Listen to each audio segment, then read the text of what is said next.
जो ज्ञान ऋषियों को सैकड़ों वर्षों की तपस्या से नहीं मिल पाता, जिस ज्ञान को हजारों वर्षों से मनुष्य खोज नहीं पाया, वही ज्ञान ब्रह्म वेद के रूप में सरल भाषा में विश्व को परम ब्रह्म का वरदान है। मनुष्य को स्वयं ब्रह्म वेद का अध्ययन करना चाहिए। ब्रह्म वेद को निरंतर पढ़ें अथवा सुने। ऐसा कोई प्रश्न नहीं जिसका उत्तर ब्रह्म वेद से प्राप्त नहीं किया जा सकता। विश्व का कोई अन्य धर्म ग्रंथ अकेला पूर्ण नहीं। ब्रह्म वेद एकमात्र ज्ञान का वह भंडार है जो अपूर्णता को पूर्ण करता है। ब्रह्म वेद के 3 खंडों के अध्यायों को आरंभ करते हुए प्रथम खंड का प्रथम अध्याय जीवन तथा मृत्यु का सत्य जान लेने के बाद अथवा सत्य को समझने के लिए या फिर इस सत्य को न जानने की इच्छा रखने के पश्चात भी सभी अपने उत्तरित तथा अनुत्तरित प्रश्नों के साथ चलायमान तथा स्थिर जगत ब्रह्म के स्थापित नियमों पर ही चलता है, क्योंकि स्वयं ब्रह्म अपने नियमों से बंधा है। जगत को निश्चित नियमों में स्थापित करने के समय स्वयं ब्रह्म भी उन्हीं नियमों के अधीन ही रहा। यह कैसे संभव है जिसकी उत्पत्ति ब्रह्म स्वयं अपने से करे, वह ब्रह्मांश होने पर ब्रह्म के अनुसार व्यवहार न करे। जो सृजनशील शक्ति ब्रह्म के पास है, क्या उसका ब्रह्मांश के पास होना भी निश्चित है?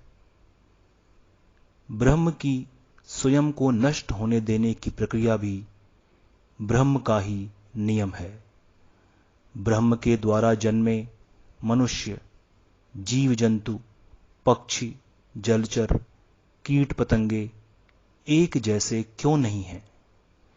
क्यों पेड़ पौधे जंतुओं के समान नहीं होते? क्यों पर्वत, सागर, नदी या वायु का व्यवहार एक जैसा नहीं है?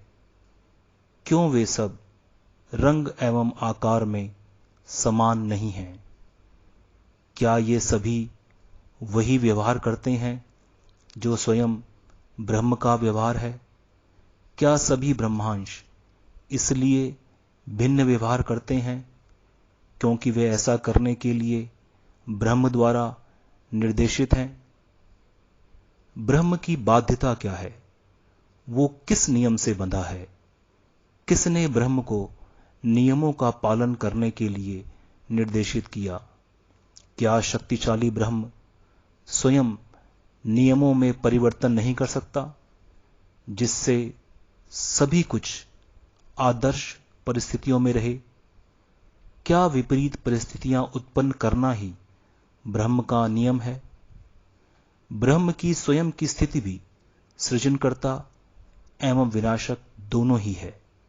यही कारण है कि वे सब जो ब्रह्म द्वारा उत्पन्न हुए हैं, वस्तुतः वे ब्रह्म के ही अंश हैं। सभी ब्रह्मांश ब्रह्म के नियम का स्वतः ही पालन करने लगते हैं। ब्रह्म को देखने, समझने, पाने की इच्छा क्या केवल मनुष्य में ही होती है? अन्य जीव क्या ब्रह्म को जानने का प्रयास करते हैं?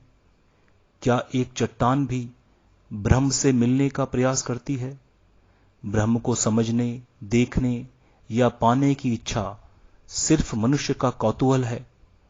यह सभी मनुष्यों में समान नहीं रहता।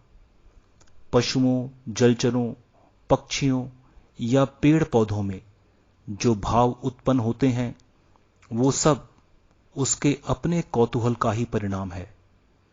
चट्टान भी तो ब्रह्म के बनाए हुए जगत में हो रही विभिन्न क्रियाओं के द्वारा उत्पन्न हुई है। वह अपनी उपस्थिति से जल तथा वायु का प्रवाह रोकती है और परिवर्तित करती है। उसमें आ रहे परिवर्तन उसके जीवन चक्र का हिस्सा है।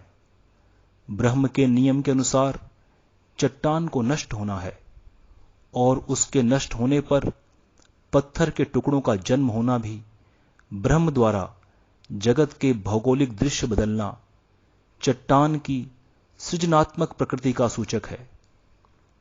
तो क्या चट्टान जीवित है या सोच सकती है? यह विचार अबोध है।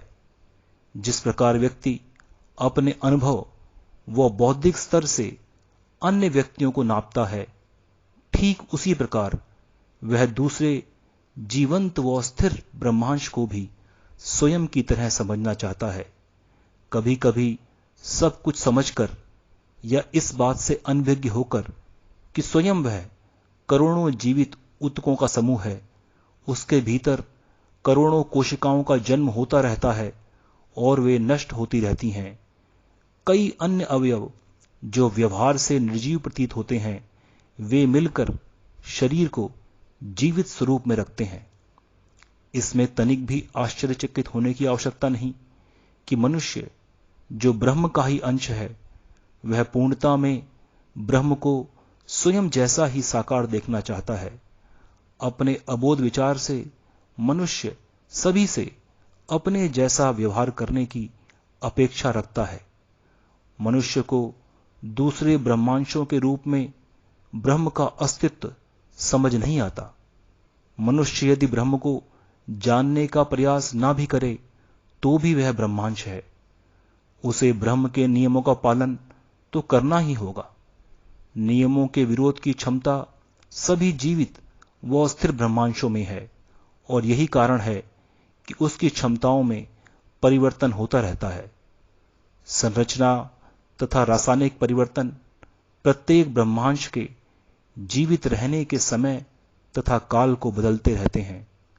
कोई ब्रह्मांश इसे चाहे या न चाहे, वो माने या न माने, उसको इसकी समझ हो या न हो, वो नियमों का विरोध करे या नियति मानकर स्वीकार कर ले।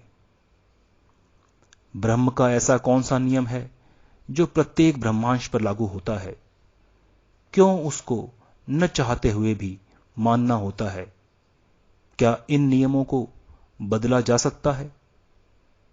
ब्रह्म का अडिग नियम है सृजन करना और नष्ट हो जाना, और इन दोनों के बीच ब्रह्म प्राप्त क्षमताओं से स्वयं को उन्नत करने का प्रयास करता है। यही नियम सभी ब्रह्मांश भी पालन करते हैं। तो क्या मनुष्य स्वयं का सृजन करता है और स्वयं ही मर जाता है? स्वयं का सृजन कैसे संभव है? यदि सृजित होना और समाप्त होना ही नियम है, तो यह भौतिक जगत अपना रूप क्यों बदलता है और क्यों मनुष्य के जीवन में बहुत से अवांछनीय परिवर्तन आते हैं? ब्रह्म का बनाया हुआ जगत प्रयोगवादी क्यों है? जब ब्रह्म को स्वयं ही नष्ट हो जाना है, तो वह क्यों ब्रह्मांश को उत्पन्न करता है? वो भी स्वयं की ही नियति पाने के लिए, जिसमें अंत में सब नष्ट ही हो जाना है। ब्रह्म के लिए यह नियम किसने बनाए? यदि ब्रह्म नष्ट हो जाएगा तो उसके बाद क्या होगा? प्रथम अध्याय खंड 1 समाप्त।